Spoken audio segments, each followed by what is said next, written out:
ನೋಡ್ರಿ ಯಾವ ದೇವ್ರ ಸನ್ನಿಧಿಲಿ ಹೇಳ್ತಾ ಇದ್ದೀನಿ, ಸರ್ಕಾರದ ಪ್ರತಿನಿಧಿಯಾಗಿ ಹೇಳ್ತಾ ಇದ್ದೀನಿ, ಒಬ್ಬ ಮುಖ್ಯಮಂತ್ರಿ ಉಪಮುಖ್ಯಮಂತ್ರಿಯಾಗಿ ಹೇಳ್ತಾ ಇದ್ದೀನಿ, ಕಾಂಗ್ರೆಸ್ ಪಕ್ಷದ ಅಧ್ಯಕ್ಷರಾಗಿ ಹೇಳ್ತಾ ಇದ್ದೀನಿ. ಯಾವ BPL ಅರ್ಹರಿಗೂ ಕೂಡ ಅನ್ಯಾಯ ಆಗಲಿಕ್ಕೆ ನಮ್ಮ ಸರ್ಕಾರ ಮತ್ತು ನಮ್ಮ ಪಕ್ಷ ಬಿಡುವುದಿಲ್ಲ.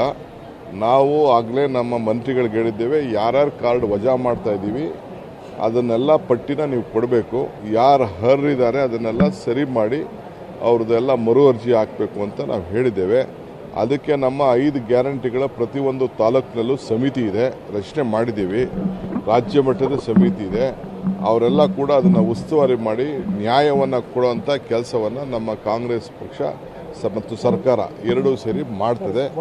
ಯಾರು ಭಯ ಮಾಡಬೇಕಾಗಿಲ್ಲ. ಪಾಪ ವಿರೋಧ ಪಾರ್ಟಿಯವ್ರಿಗೆ ಕೆಲಸ ಏನಾರು ಮಾತಾಡಬೇಕಲ್ಲ.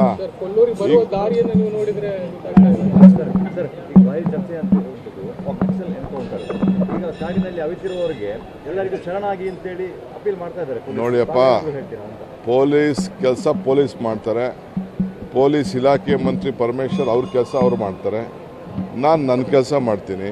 ಅವ್ರ ಡ್ಯೂಟಿ ನಮ್ಮ ರಕ್ಷಣೆ ಮಾಡಬೇಕಾದ್ದು ಡ್ಯೂಟಿ. ಕೇರಳ, ಕರ್ನಾಟಕ ಇವೆಲ್ಲ ಕೆಲವೆಲ್ಲ ಘೋಷಣೆಗಳೆಲ್ಲ ಮಾಡಿತ್ತು, ಅದನ್ನು ಮುಖ್ಯಮಂತ್ರಿಗಳೆಲ್ಲ ತಿಳಿಸಿದ್ದಾರೆ. ಸೊ ಪೊಲೀಸವರು ಅವ್ರ ಡ್ಯೂಟಿ ಅವ್ರು ಮಾಡಿದ್ದಾರೆ. ಅದ್ರ ಬಿಟ್ಟಕ್ಕೆ ನಾನೇನು ಹೆಚ್ಚಿಗೆ ಮಾತಾಡೋಕೆ ಇವತ್ತು ಮುಖ್ಯಮಂತ್ರಿಗಳು ದೆಹಲಿಗೆ ಹೋಗಿದ್ದಾರೆ, ನಮ್ಮ ನಂದಿನಿ ಹಾಲ್ನ ಮಾರ್ಕೆಟ್ ಮಾಡಲಿಕ್ಕೆ ಹೋಗಿದ್ದಾರೆ. ಅದ್ರ ಜೊತೆಗೆ ನಮ್ಮ ಫೈನಾನ್ಸ್ ಮಿನಿಸ್ಟರ್ ಕೂಡ ಭೇಟಿ ಬಗ್ಗೆ ಸಮಯ ಕೇಳಿದ್ದಾರೆ.